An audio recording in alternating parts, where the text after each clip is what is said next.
Out in the frozen, empty plains of North Dakota sits a massive concrete pyramid. It's the Stanley R. Mickelsen Safeguard Complex, a billion-dollar nuclear defense site that was fully operational for less than 24 hours. In the late 1960s, the United States military faced a vulnerability that threatened the nation's survival. The Soviet Union was rapidly expanding its arsenal of intercontinental ballistic missiles. These rockets could deliver nuclear payloads to American cities in under 30 minutes, and the U.S. military had zero defense systems capable of stopping them mid-flight.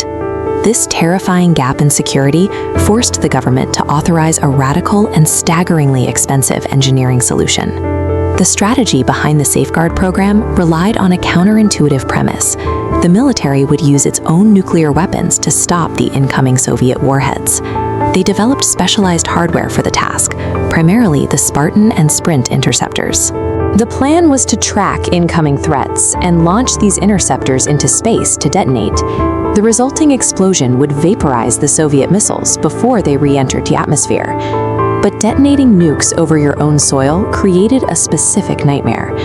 The command center orchestrating the defense had to survive the intense shockwaves and radioactive fallout generated by the very weapons it was firing overhead. Congress allocated billions of dollars to build this hardened site in the remote Prairie of Nekoma, North Dakota. Effectively stopping a missile strike required the most heavily fortified, self-contained military structure in American history. The Stanley R. Mickelsen Safeguard Complex was a monument to brutalist engineering, anchored by a central structure weighing 160 million pounds. The exterior walls slope at exactly 56 degrees to maximize the efficiency of the high-powered radar housed within the shell. Embedded into each of the four faces was a massive circular radar array staring out into the sky. Instead of relying on heavy mechanical dishes, these faces used thousands of stationary antennas to steer beams electronically, tracking hundreds of targets simultaneously. That data fed directly to a grid of 30 underground silos surrounding the pyramid, each holding a nuclear interceptor. This technology allowed the military to bypass the limits of mechanical hardware, shifting the defense to computer-automated warfare.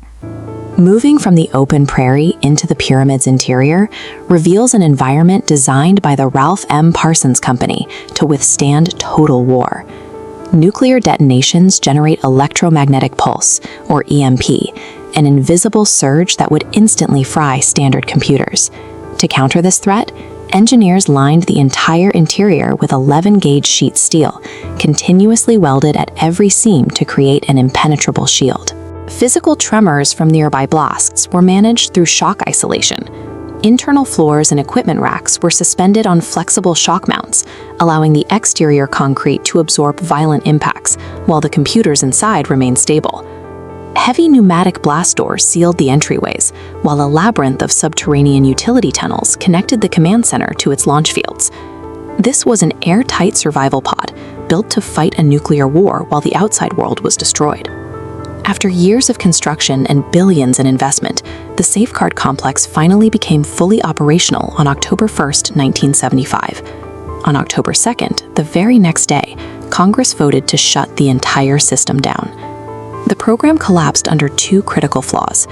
First, maintenance costs were economically unsustainable for a system protecting only a single region of the country.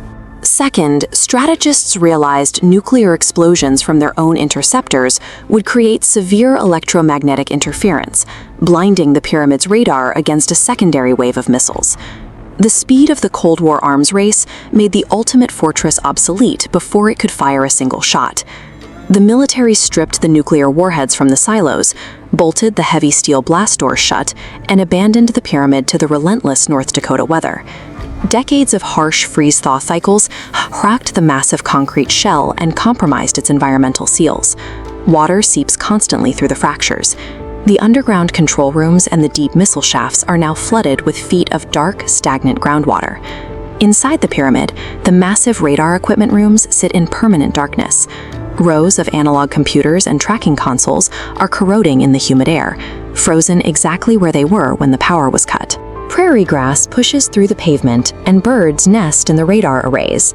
Nature is reclaiming the site, converting a billion-dollar Doomsday machine into an accidental, waterlogged wildlife sanctuary. However, the pyramid story took an unexpected turn in 2022. The complex was acquired by BitZero Blockchain Incorporated in a $500 million redevelopment plan. Modern tech companies prize the facility for its defensive architecture. The surviving steel lining and 3-foot-thick concrete walls provide an impenetrable shell for a highly secure data center. Backed by strategic investors like Kevin O'Leary, the project aims to utilize the massive underground spaces that once housed nuclear interceptors.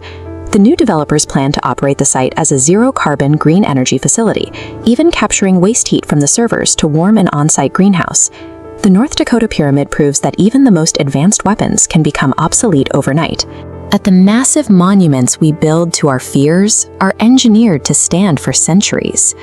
Do you think this project was military history's biggest waste of money? Let us know in the comments and subscribe for more dark history.